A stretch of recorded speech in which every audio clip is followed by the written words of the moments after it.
भाइयों और बहनों, आज हम बात करेंगे भारत के सबसे क्रांतिकारी वैज्ञानिक की। ये वो हैं जिन्होंने वो कर दिखाया जो इसरो नहीं कर पाया। आज हम बात कर रहे हैं भजनलाल शर्मा जी की। इन्होंने ऐसा कारनामा कर दिखाया है कि पूरी दुनिया सिर्फ इनका ही नहीं भारत का लोहा मान रही है। इन्होंने बजट से छोरा पैदा कर दिया है।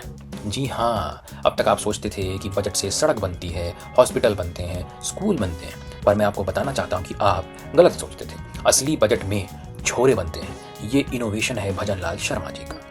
हमारे माननीय भजनलाल शर्मा जी ने, हमारी सरकार ने पहले ही बजट में छोरा पैदा किया। दूसरे बजट में भी छोरा पैदा किया और तीसरे बजट में भी छोरा पैदा किया। जो जवानी में छोरा पैदा करता है वो हमेशा काम में आता है।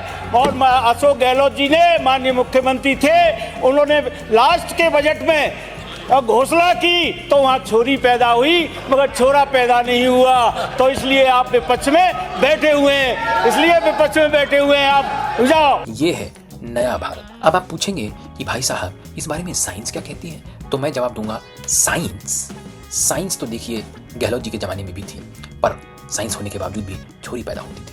इसीलिए उस साइंस को अब ऑपोजिशन में बैठना पड़ रहा है। इस खबर की वजह से मार्केट में जो भूचाल आया है उसकी वजह से कई और खबरें भी बन रही हैं। मैं आपको वो खबरें भी सुना देता हूँ। सबसे पहला ब्रेकिंग न्यूज़ नंबर 1, सरकार जो है भजनलाल शर्मा जी के काम से इम्प्रेस होकर एक नई पॉलिसी लाने वाली है। उस पॉलिसी का नाम है 1 बजट 1 बॉय। वाह वाह वाह वाह। मजे की बात तो ये है कि सरकार ने इसके लिए एक हेल्पलाइन भी अनाउंस कर दिया है। घर में लड़की हुई, घबराइए मत, डायल कीजिए भजनलाल शर्मा बजट हेल्पलाइन 1800 छोरा 2।